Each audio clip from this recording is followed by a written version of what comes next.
Alô, alô, boa noite. Boa noite, Ingrid, Thalisson, pessoal que está entrando agora, boa noite. Boa noite, Aline.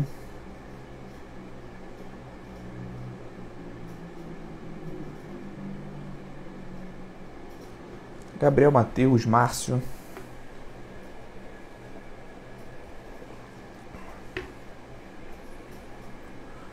Boa noite, Ricardo. Tudo certo com o áudio aí, Thalisson? Nutri Natasha, boa noite. Amanda Priscila. Pessoal que já entrou aí, tudo certo com o áudio? Com a imagem? Tudo ok? A Joana Dark falou que tá tudo certo. Ah, não, falou boa noite, Joana. O Thalisson que falou que tá tudo certo. Show de bola então, galera. Boa noite pro Jailson, pra Josi Tobias.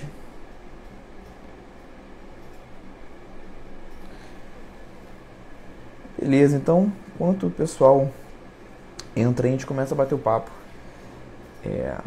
A Aline perguntou se a aula vai ficar gravada. Vai ficar sim, Aline, mas se você puder assistir agora ao vivo, né, você vai ter a oportunidade de mandar suas dúvidas. Inclusive, galera, essa live de perguntas e respostas, a proposta é justamente essa. Eu separo um tema, hoje vai ser quando não prescrever creatina para o seu paciente, mas a ideia é a gente enriquecer essa live com as perguntas de vocês. Então, conforme a gente for caminhando com a nossa live de hoje, vocês vão mandando as dúvidas, ou então, se vocês já tiverem algumas dúvidas sobre esse tema, sobre prescrição de creatina, já pode mandar no chat, que daqui a pouco eu vou responder. Beleza? Então vamos lá, galera. Quando a gente fala da creatina, a gente sabe, né? Boa parte de vocês, acredito, tem esse conhecimento que a creatina ela é um suplemento muito bem evidenciado para melhora de performance, para ganho de força. Então é uma suplementação muito estratégica, muito eficiente. Antigamente a gente tinha até um custo-benefício muito bom, né? Hoje em dia ela encareceu um pouquinho, então esse custo-benefício ele não é mais tão bom como era anteriormente, mas pensando em outros suplementos e até medindo o resultado que ela gera para o usuário, a gente ainda pode considerar que a creatina ela tem um bom custo-benefício. Beleza? Então, a gente tem um suplemento nível A de evidência científica, suplementos nível A de evidência científica. São aqueles que, quando utilizados na quantidade correta, para o paciente correto, né, e no timing correto, eles vão gerar, sim, melhora nas condições, na eficiência esportiva. Então, a gente tem na creatina um suplemento nível A de evidência científica e até então podemos sim falar que a creatina ela tem um bom custo-benefício. Beleza, Igor, mas para quem que eu posso prescrever a creatina? A gente sabe que para resultados de hipertrofia ela é extremamente interessante. Né? Para o meu paciente ele desenvolver massa muscular, ele tem que gerar um estímulo para isso. Então, pegando aqui o exemplo clássico da musculação. Se o meu paciente me procura no meu consultório, querendo ganhar massa muscular, já praticando a musculação, essa é uma suplementação interessante. Por quê? Porque ele vai fazer o uso desse suplemento, ele vai até a academia e essa suplementação vai aumentar, melhorar a qualidade do treino dele. Então ele vai poder, através da suplementação, aumentar, progredir com as cargas, realizar 1, 2 ou 3 repetições a mais. Isso, no longo prazo, vai gerar maiores adaptações metabólicas que vão levar à hipertrofia. Então, pegando aqui o exemplo clássico, né, da suplementação de creatina para resultados de hipertrofia. Então, fica bem claro quando nós evidenciamos, né, esse exemplo, casos de hipertrofia. Quando a gente fala de emagrecimento, também temos indicações para o uso da creatina. Por quê, Igor? Porque quando eu prescrevo creatina para o meu paciente que quer emagrecer, isso pode ser benéfico. Porque para o paciente emagrecer, para aquele paciente perder gordura, ele precisa estar em déficit calórico. Ele precisa estar gastando mais calorias do que consumindo. Esse contexto metabólico de déficit calórico, né, ele influencia, aumenta a expressão do catabolismo muscular, certo? Então o corpo ele está precisando de energia, falando assim de uma forma simplista, o corpo está precisando de mais energia, então ele acaba quebrando mais massa muscular para gerar aminoácidos livres e dessa forma gerar energia através desses aminoácidos. Então a gente pode, né, concluir que em um contexto metabólico de déficit calórico, o nosso paciente ele tem um maior catabolismo muscular. Dito isso, esse paciente precisa preservar essa massa muscular. Então ele precisa gerar estímulos para que esse catabolismo muscular ele não seja tão intenso. Então, através de uma suplementação de creatina para esse paciente que tem como objetivo emagrecimento, né, através de uma suplementação de creatina, ele pode também melhorar a qualidade do treino dele. Ele pode realizar mais repetições na academia, ele pode progredir com as cargas mesmo em um contexto metabólico e déficit calórico. Então, quando a gente fala de prescrição de creatina, né, em objetivos de emagrecimento, nós estamos falando principalmente, né, da preservação de massa muscular, apesar do contexto metabólico de déficit calórico. Então, se está fazendo sentido, já deixa um like quando vai subindo aqui o coraçãozinho. Eu sei que está fazendo sentido para vocês. Então, uma boa noite aí para Flávia. A Thaís, Bonamo tá aí também. Boa noite, Thaís. A Monique, a Thaís mandou uma dúvida mais cedo que eu já vou responder aqui nas caixinhas também. Então até aqui está fazendo sentido, né? Eu tenho uma aplicação para a suplementação de creatina tanto para hipertrofia, né, melhor qualidade no treino, consequentemente maiores estímulos anabólicos, e eu tenho também uma aplicabilidade para a suplementação de creatina no contexto de emagrecimento, melhor na qualidade do treino, melhor preservação de massa muscular. Nós também temos excelentes resultados com a suplementação de creatina para melhora de performance, certo? Mas não vou entrar em detalhes sobre melhora de performance aqui hoje. Vou falar mais sobre hipertrofia e emagrecimento. Primeiro ponto, aterrissando no tema da aula de hoje. Quando não prescrever creatina para o seu paciente? A gente tem que também entender que quando o paciente inicia essa suplementação, ele tem um aumento da retenção hídrica intramuscular. O que isso quer dizer, Igor? Quer dizer que se meu paciente iniciar a suplementação com creatina, ele vai reter líquido, ele vai ficar inchado? Não necessariamente. Essa retenção hídrica que acontece a partir da ingestão da creatina é uma retenção hídrica intramuscular, certo? A creatina ela tem efeito osmótico, então para onde ela vai, ela leva água consigo. Quando ela é acumulada, estocada na musculatura, na forma de fosfocreatina, ela aumenta também essa retenção de líquidos dentro da musculatura. Isso, inclusive, quando o paciente tem um percentual de gordura mais baixo, isso gera, né, um efeito estético positivo. A musculatura fica mais inchada, dá a impressão de que o indivíduo é mais forte. Mas é uma retenção hídrica intramuscular. É diferente de uma retenção hídrica subcutânea, como, por exemplo, aquele inchaço que o consumo excessivo de sódio, né, gera. Então, é diferente essa retenção hídrica intramuscular que a creatina promove, é diferente do inchaço, por exemplo, que o consumo excessivo de sal promove. Porém, né, essa retenção hídrica intramuscular, ela vai gerar uma diferença na balança na maioria dos casos. Então, se o meu paciente ele começa a suplementação com a creatina, ele vai sim ter essa retenção hídrica intramuscular e isso pode gerar, né, um resultado expressivo, de certa forma, na balança. Né? Esse peso dele pode aumentar na balança em média de 1 a 2 quilos. Em alguns casos pode chegar a 3, 4 quilos. Temos evidências na literatura desse ganho de peso a partir da suplementação de creatina. Quando a gente está lidando com pacientes que têm muita dificuldade, né, tem uma certa repulsa da balança, do peso na balança, é muito apegado, boa parte das vezes, no peso na balança, pode não ser uma suplementação tão interessante. Então pensa no seguinte, o seu paciente, né, com objetivo de emagrecimento, que tem esse apego ao número na balança, imagina que pensando na preservação de massa muscular, você faça para ele uma prescrição de creatina. Ele começa o protocolo de creatina, cerca de 1 a 2 semanas depois, ele ganha de 1 a 2 quilos na balança.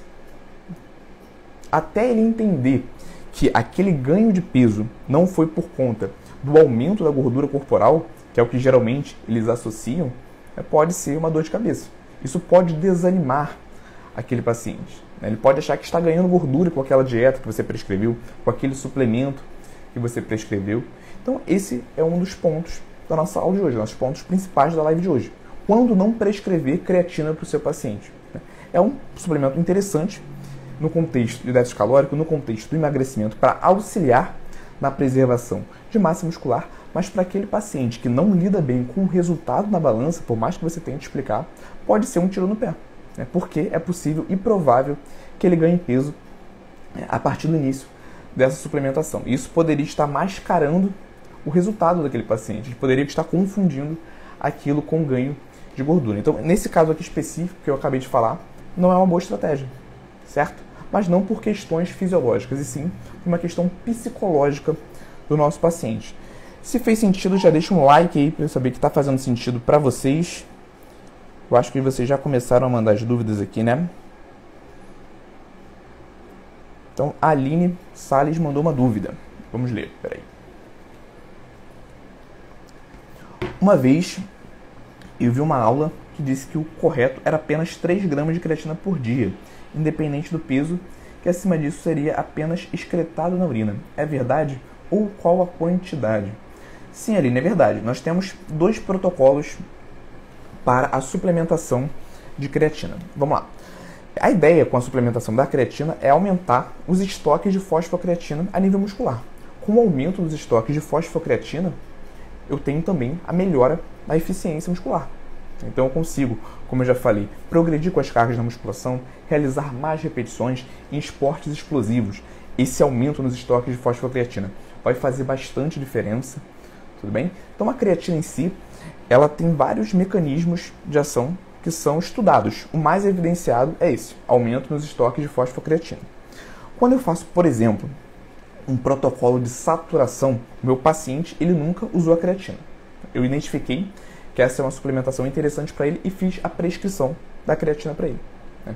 Então, leva um tempo para que os estoques de fosfocreatina desse paciente aumentem a ponto dele ver benefícios, né, na musculação, na atividade física que ele faz. Então, leva um tempo para que isso aconteça. Geralmente, quando eu começo essa suplementação com um protocolo de 3 a 5 gramas de creatina por dia, leva cerca de 30 dias para que esse paciente sature os estoques de fosfocreatina. Então, a partir desse momento que os estoques de fosfocreatina estão saturados, eu posso manter esse protocolo de manutenção para que esses estoques de fosfocreatina se mantenham saturados. Eu não preciso aumentar a quantidade de creatina.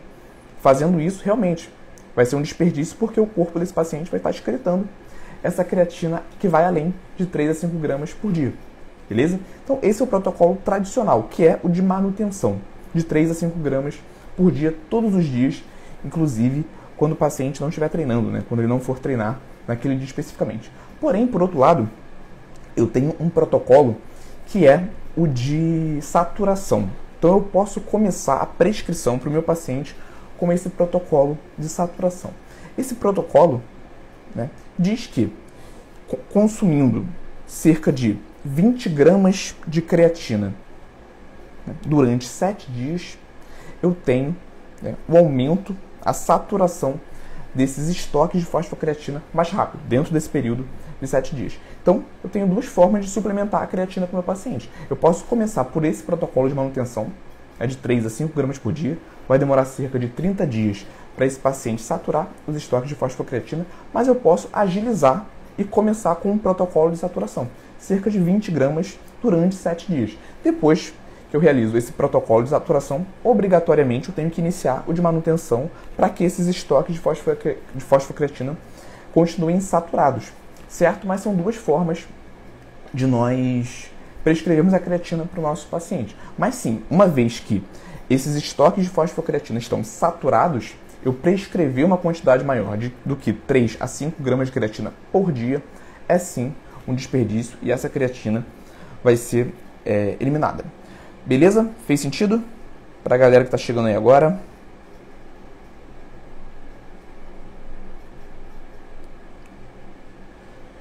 Então, deixa eu dar uma olhada aqui nas perguntas de vocês. Primeira pergunta, né? Já falei sobre isso ainda agora, mas para quem está chegando nesse momento, né? Creatina no processo de emagrecimento, acha válido? Sim. Né? Na maioria dos casos, sim, porque ela vai ajudar, vai melhorar a qualidade do treino do paciente, consequentemente, vai melhorar a preservação de massa muscular nesse paciente, apesar do contexto metabólico do déficit calórico. Então, durante o déficit calórico, o catabolismo muscular ele é mais intenso, né? E o paciente ele pode preservar mais massa muscular, realizar uma melhor manutenção dessa massa muscular através de um treino de qualidade. E aí a creatina pode auxiliar, ajudar nessa preservação da massa muscular. Quando que não é interessante? Quando o paciente ele tem esse problema com o peso na balança, certo? Porque a partir do início da suplementação com a creatina, ele vai ganhar peso na balança por conta da retenção hídrica intramuscular, em média de 1 a 2 quilos. Se ele tem problema com a balança, ele pode associar esse resultado, né, de forma errônea com um ganho de gordura, que não é uma realidade, porém isso pode levar à frustração desse paciente, inclusive ao abandono do acompanhamento nutricional. Então, do ponto de vista fisiológico, é interessante sim a prescrição de creatina no contexto do emagrecimento, para preservação de massa muscular, mas em algumas situações pode não ser tão interessante por questões psicoemocionais, né, psicológicas do nosso paciente. E pensando aqui em um paciente destreinado, ele pode inclusive ganhar massa muscular e perder gordura ao mesmo tempo. Então, nesse caso também seria interessante a suplementação de creatina, tá?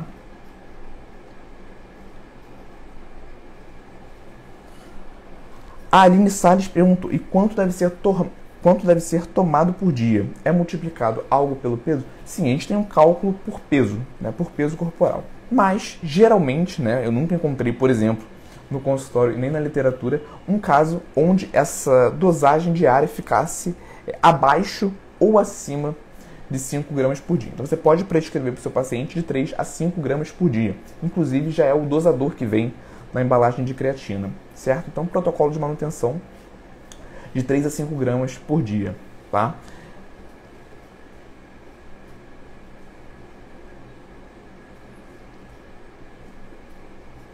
Temos dúvidas, galera? Vão mandando aí no chat que eu vou abrindo aqui as das caixinhas. Muito boa essa pergunta, galera. Posso tomar a creatina de forma constante ou eu tenho que parar, eu tenho que fazer um ciclo, tomo 2 meses, para 1 mês? Como que funciona em relação a isso, a suplementação de creatina? Como eu já falei, a partir de um protocolo de manutenção, demora cerca de 30 dias para os estoques de fosfocreatina serem saturados.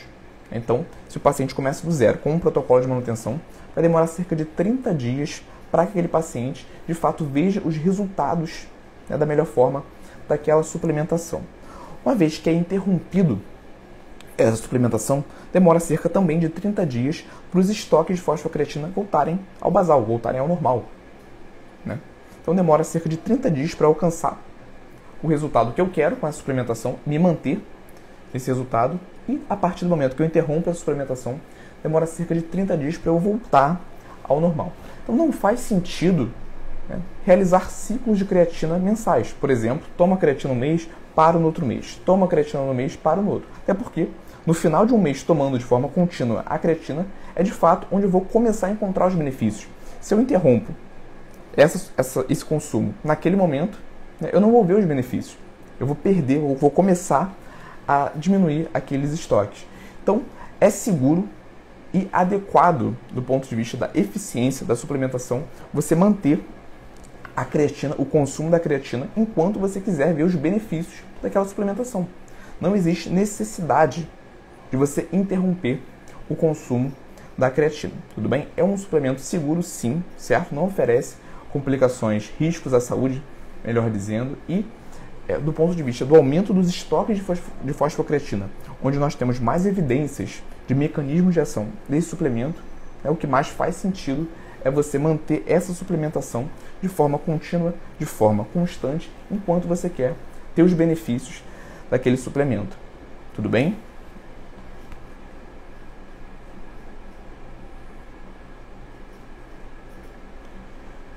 Uma boa noite, pessoal que está chegando agora. Tá fazendo sentido, galera? Se tá fazendo sentido, já deixa o like aí. Vou dando uma olhada nos corações subindo aqui. Vou entendendo que tá fazendo sentido para vocês, hein?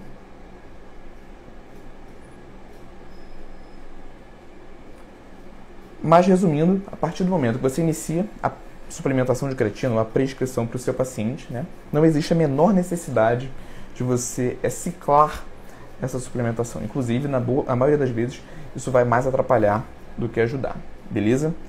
E comparando os protocolos de saturação com o de manutenção, o protocolo de saturação ele tem um benefício que, de fato, vai levar a saturação dos estoques de fosfocreatina mais rápidos, ou seja, o paciente vai ter aquele resultado da suplementação de creatina mais rápido. Se é um paciente que vai participar de uma competição, né, dentro de, sei lá, 2, 3 semanas, vale muito mais a pena você começar com esse protocolo, porque ele já vai ver os benefícios naquela competição, certo?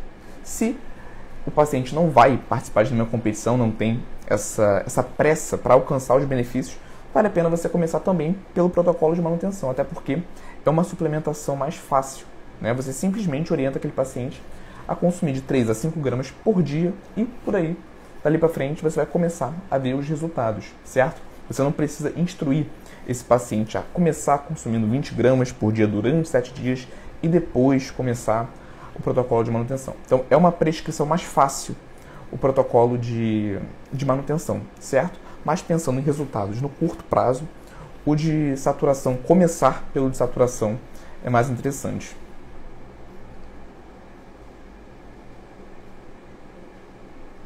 Boa noite para Fran Rodrigues, aluna da formação, Aisha, Jéssica, Adriano.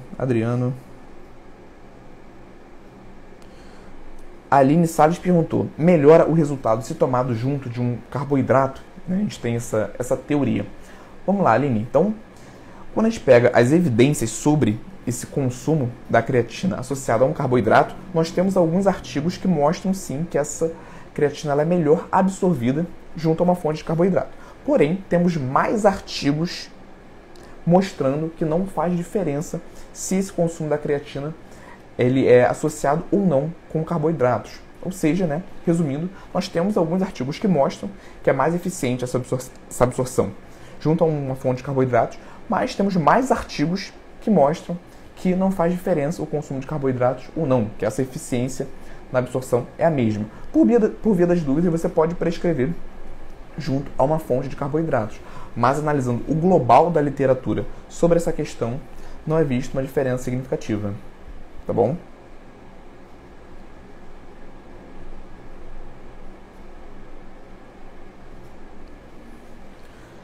Ingrid perguntou, há um momento do dia mais oportuno para tomar a creatina pré ou pós-treino?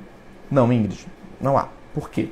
É uma suplementação de efeito crônico, ou seja, o seu paciente ele precisa consumir todos os dias, inclusive, né, nos dias que ele não for treinar. Então é bem importante nós esclarecermos, deixar isso bem claro e enfatizado para o paciente no momento da consulta. Não faz diferença ele tomar pré ou pós-treino, certo? Uma orientação que eu dou para o meu paciente é o seguinte, faça o consumo no melhor horário para você. Inclusive, né, se possível, faça sempre esse consumo no mesmo horário para você não esquecer, para você evitar o esquecimento. Até porque se ele deixar para tomar cada dia em um horário diferente, né, a chance dele esquecer é maior. Então eu converso com esse paciente para ele separar um horário do dia, né, que é mais tranquilo para ele fazer esse consumo e manter esse horário para os próximos dias. Tudo bem? Porque, como eu falei, se ele deixar para tomar cada dia em um horário diferente, encaixando de acordo com a rotina, como um pré-treino, como um pós-treino, tem dia que ele treina de manhã, tem dia que ele treina de noite, isso pode tornar a suplementação não tão eficiente, né? Então, converse com esse paciente para escolher um horário do dia confortável para ele, para consumir essa creatina e tomar sempre naquele mesmo horário para evitar o esquecimento, certo? Não por uma questão fisiológica, porque isso não faz diferença, mas para ele não deixar de tomar, né?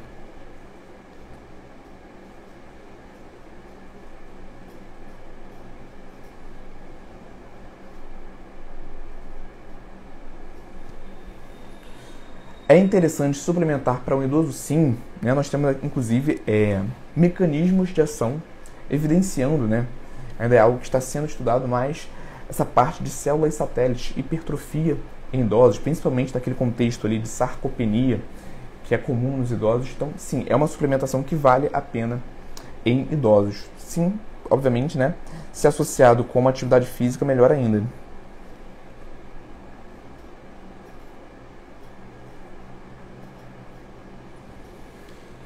esse peso a mais fica durante o uso da creatina ou só no começo? Então, esse protocolo de saturação, né, dura cerca de 7 dias.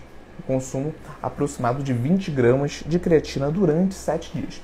Depois desses 7 dias, a gente começa com um protocolo de manutenção que vai de cerca de 3 a 5 gramas por dia, todos os dias, enquanto nós queremos alcançar os benefícios dessa suplementação. A partir do momento que o paciente não quer mais aqueles benefícios, ou que ele vai interromper o treino, algo do tipo, você pode suspender essa suplementação, certo? Mas enquanto ele quer ter esses benefícios, ele tem que fazer a ingestão dessa dose de manutenção que vai de 3 a 5 gramas. Ah, Igor, mas e se eu quiser continuar prescrevendo para o meu paciente 20 gramas todos os dias para sempre?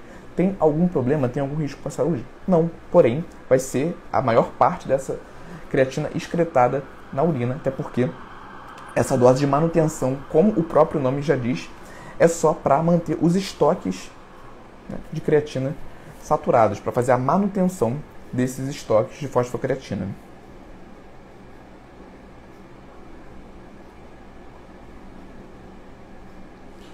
Outra pergunta interessante, tá? A cafeína atrapalha na absorção? Nesse caso, o café descafeinado poderia ser uma boa opção? Então, Karen, é com base no que eu já li, no que eu já estudei. Nós não temos evidências que comprovam que a cafeína compromete, nem de forma parcial, a absorção da creatina. Tudo bem? Então, eu, por exemplo, tomo a creatina junto com a cafeína, certo? E, pelo que eu já estudei, não vejo nenhum artigo que mostre que essa cafeína comprometa a absorção da creatina. Inclusive, já vi outros artigos que mostram que não compromete. Que, inclusive, elas podem ter efeito sinérgico, né? Trabalhar em conjunto. Então, não encontrei até hoje uma evidência científica que mostre que essa ingestão da creatina junto com a cafeína comprometa a absorção da creatina ou até mesmo o efeito estimulante da cafeína. Certo? Fez sentido?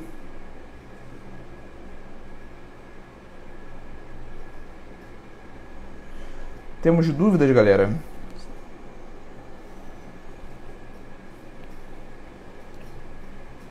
Acho que eu já respondi todas aqui das caixinhas, né?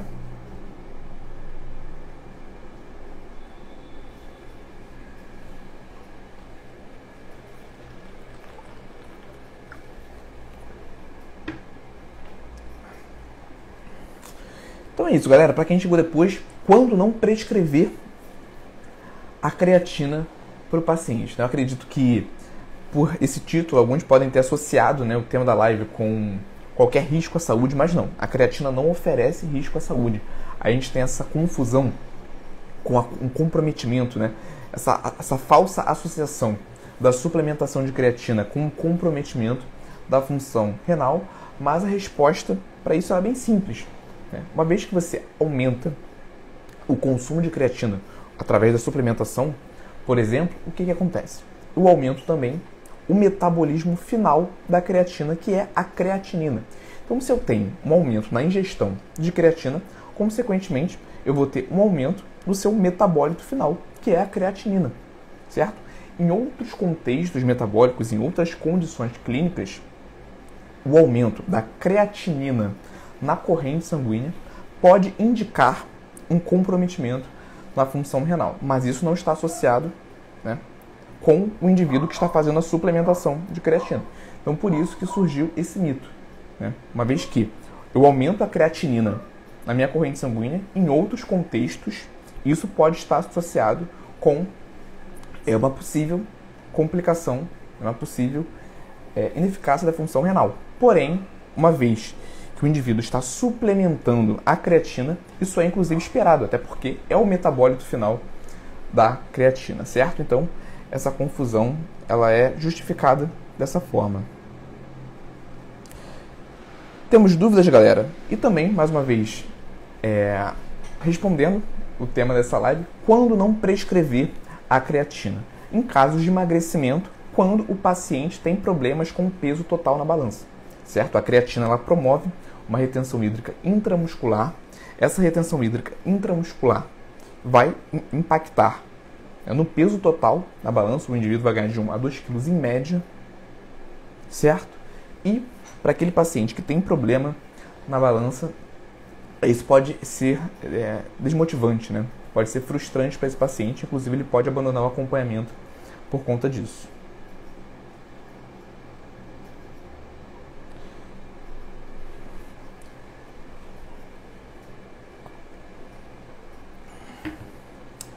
Aisha Maia perguntou, quando já existe o dano renal, é indicado o uso? Então, Aisha, nunca li a fundo essa relação, uma vez que o indivíduo já tem um comprometimento renal diagnosticado, uma vez que ele já está em um caso de insuficiência ou alguma complicação relacionada a isso, nunca li nenhum artigo que fizesse essa relação, tá, com a suplementação de creatina em indivíduos que já apresentam complicações renais. Então, essa pergunta eu não consigo te responder. E vale a pena destacar aqui que todas essas explicações que eu dei até aqui são considerando indivíduos saudáveis, beleza?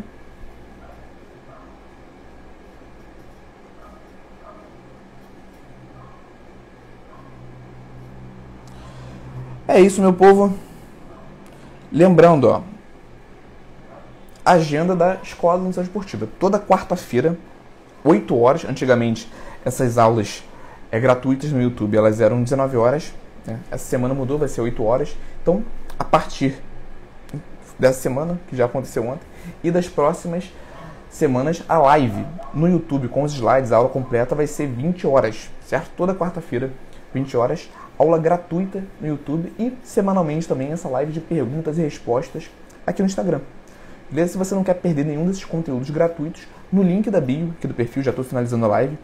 Finalizando aqui, você pode ir lá no link do perfil e se inscrever para essas aulas gratuitas. É só colocar seu e-mail, você vai ser também direcionado para um dos grupos de WhatsApp que tem vagas, certo? E sempre, antes de começar, tanto essa live de perguntas e respostas, quanto a aula completa no YouTube, eu mando o aviso lá pelo grupo do WhatsApp, certo? Então, agradeço a presença de todos vocês que participaram, mandaram as dúvidas. Muito obrigado a todo mundo, galera. E até semana que vem. Agora nos vemos ou na terça-feira com a live de perguntas e respostas na parte da noite, né? Ou na quarta-feira. Quarta-feira é certo, 20 horas lá no YouTube. E a live de perguntas e respostas, essa aqui, geralmente eu faço na terça-feira à noite, finalizando a agenda do consultório, né, de atendimentos. Mas quando está muito puxado, eu não consigo e faço na quinta-feira. Mas semana que vem nós nos encontramos com essas duas lives.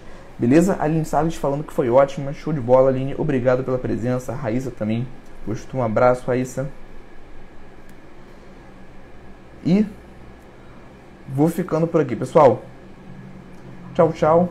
Uma boa noite a todos vocês.